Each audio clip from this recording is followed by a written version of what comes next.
अपने 12 साल के गुजरात के शासन के दौरान नरेंद्र मोदी की मित्रता कुछ बड़े उद्योगपतियों के साथ थी, जबकि आडवाणी के साथ ये सुविधा नहीं थी। धन की व्यवस्था करने में नरेंद्र मोदी सफल रहे। अब उसके बाद घटनाक्रम धीरे धीरे बदलने लग गया। पूंजीपतियों ने भाजपा के सामने शर्त रख दी कि भाजपा को तभी धन उपलब्ध करवाएंगे जब नरेंद्र मोदी को प्रधानमंत्री पद का उम्मीदवार पार्टी घोषित कर दे। भाजपा को पूंजीपतियों के दबाव के आगे झुकना पड़ा और नरेंद्र मोदी को प्रधानमंत्री पद का उम्मीदवार बनाना पड़ा। आडवाणी नाराज होकर कोप भवन में बैठ गए।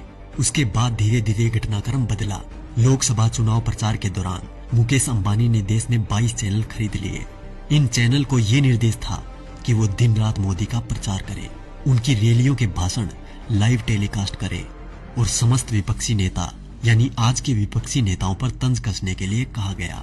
मायावती, अखिलेश, केजरीवाल, राहुल गांधी, सोनिया गांधी, लालू समेत तमाम नेताओं पर तंज कसने के लिए कहा गया।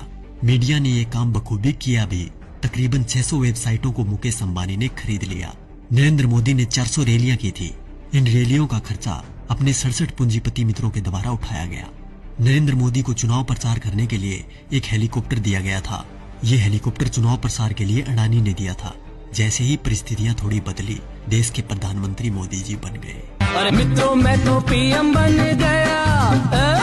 पीएम बन के कैसा तन गया। ये विक्ट्री मेरी देखो, ये हिस्ट्री मेरी देखो, जैसे मॉडल मेरे गुजरात का। उसके बाद सिलसिला हुआ कर्ज उतारने का। तो सुनिए क्या क्या हुआ। अडानी को ऑस्ट्रेलिया के क्वींसलैंड शहर में खनन के लिए 600 करोड़ का कर्ज नरेंद्र मोदी ने दिलवाया। उनके पिछले 67,000 करोड़ के लोन को माफ कर दिया गया। मुकेश अंबानी को फ्री में 4G स्पेक्ट्रम दिए गए। इसके अलावा मुकेश अंबानी की कंपनी पर पिछली सरकार द्वारा लगाया गया जुर्माना माफ कर दिया गया। उनके भी कुछ कर्जों का राइट ऑफ कर दिया गया। दैनिक जागरण अखबार ने लोकसभा प्रचार के दौरान नरेंद्र मोदी का बखूबी साथ दिया था, इसलिए इस अखबार के मालिक को मोदी जी ने राज्यसभा में सांसद बना दिया। दैनिक भास्कर अखबार, जिसके मालिक वेदांता कंपनी है, उसको मोदी जी ने छत्तीसगढ़ में कोयले की खदान दिलवा दी। जी न्यूज, जिसने दिन रात नरेंद्र मोदी का प्रचार किया और आज भी कर रहा है, उसके मालिक सुभाष चंद्रा को भाजपा ने राज्यसभा सांसद बना दिया। और अब बात करें किसान और गरीब लोगों की, तो शायद उनके बारे में मुझे बोलने की जरूरत ही नहीं, क्योंकि सभी नेता कोई भी पार्टी का हो एक ही बात बोलता है, कर्ज माफ, लोगों को नौकरी और लड़कियों को सम्मान। तो क्या हुआ भाई साहब, कर्ज तो आप सभी का माफ हो ही गया होगा और नौकरी भी लग गई होगी, आराम से घर बैठकर खाने की। वैसे देखा जाए तो हम जवानों को इस फोन से फुर्सत मिले तब ना। 4G की लहर ऐसी आई है, हमारी आवाज तभी निकलती है जब टिकटॉक और PUBG बैन हो जाए।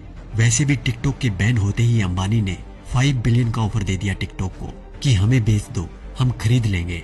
और रही बात PUBG मोबाइल गेम की, तो PUBG बैन होते ही खबर आई कि हम 4G गेम मैदान में उतार रहे हैं।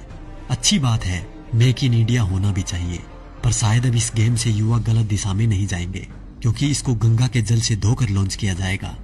तो देखा दोस्तों, ये थी खबर। बाकी जो मीडिया दिन रात आपको दिखाता है वो तो सिर्फ उसका प्रचार है।